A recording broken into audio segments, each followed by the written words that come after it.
my YouTube family. This is your wake-up call.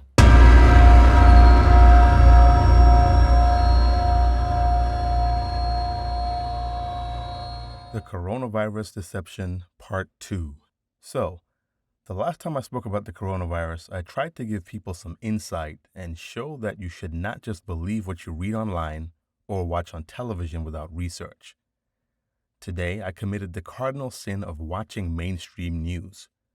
Granted, I have not done this in a while, but I wanted to see which episode the overly sensationalized mainstream news was on. So they're reporting that the coronavirus is a pandemic and it's a global concern. Well, that part of the story is true, but there are other parts of their dramaticism that carefully omit other truths. You see, this is by design. This way, you cannot outright accuse them that they are lying. They just never told you the complete truth. Let's begin with the fact that the news constantly reports the number of people who have the virus and then shows you the number that has died from the virus. Rarely do they give that much attention to the number of people who have recovered. Let's start with the number of infected people as of March 18th, 2020.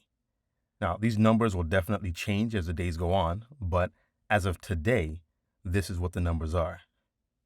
As you can see from this chart, the number of worldwide cases is 218,663. There are 8,943 total deaths, but 84,383 people have recovered.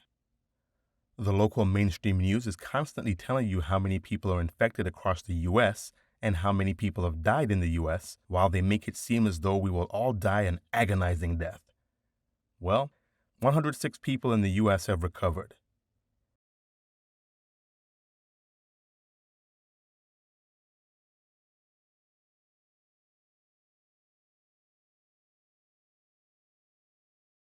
And just look at how the American College of Cardiology reports this on their website.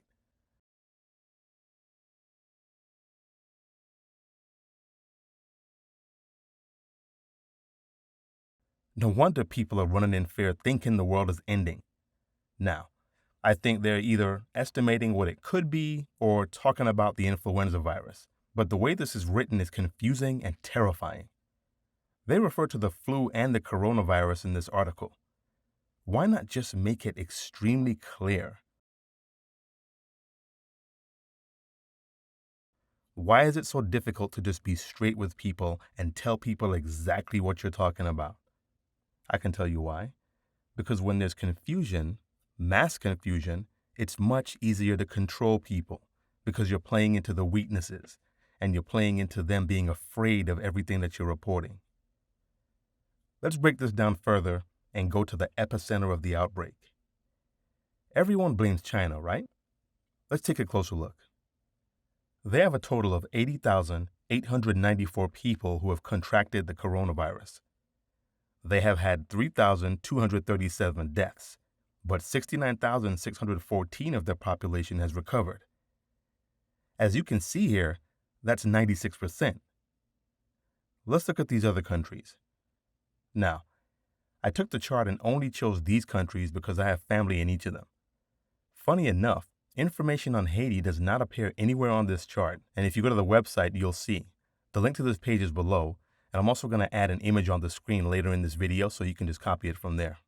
So as you can see, people are recovering, and the number of recoveries is largely related to the number of people infected for most of these countries. For example, Jamaica has only 15 cases and just 2 have recovered, whereas the UK has 2,626 cases and 65 have recovered. As you have already seen, China has 96% recovered. Let's look at the Diamond Princess cruise ship that has been all over the news. While the mainstream news is demonizing these people, I want you to focus on the fact 456 people on that ship have recovered.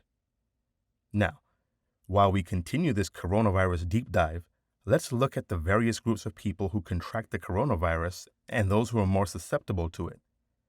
Let's start with obesity.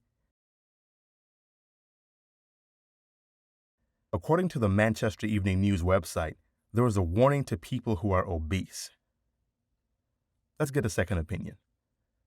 The World Health Organization has declared the COVID-19 outbreak to be an international public health emergency. Coronaviruses can cause more severe symptoms and complications in people with obesity-related conditions. What about people who smoke? Scientific American states, smoking or vaping may increase the risk of a severe coronavirus infection. Let's get a second opinion. The Independent states, does smoking cigarettes or vaping increase your chances of developing coronavirus and make it harder to recover? According to Dr. Michael Mathey, the Associate Director of Critical Care Medicine at the University of California, San Francisco, the answer is yes, although it is not currently known to what extent. Basically, if your immune system is compromised or weakened, you are at a greater risk.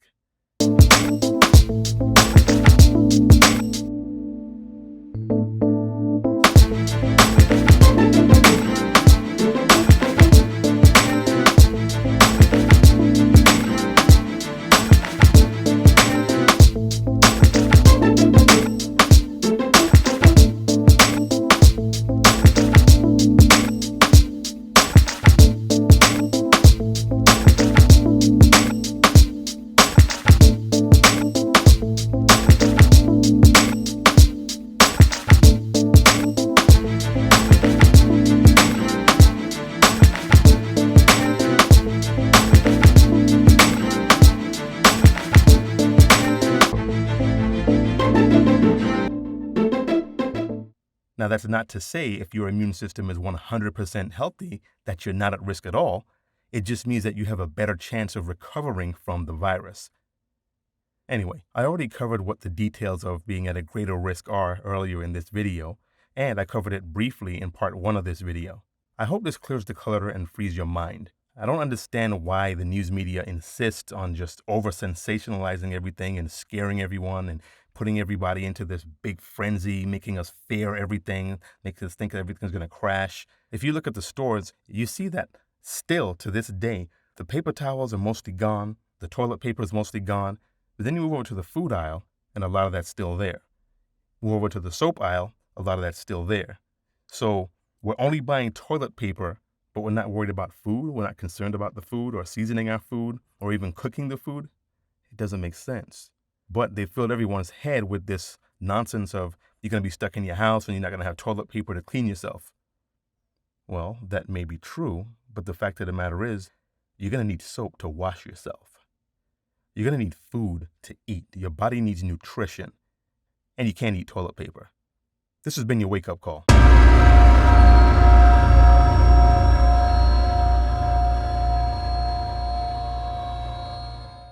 This has been your wake-up call. Don't forget to subscribe, like, and share. Click the notification bell so you will be notified when we upload new videos. Find the Awakening Frequency on Twitter and Instagram and also Facebook. We are the Awakening Frequency. Out of the millions of potential subscribers, we just want to reach one so each one can teach one. Peace.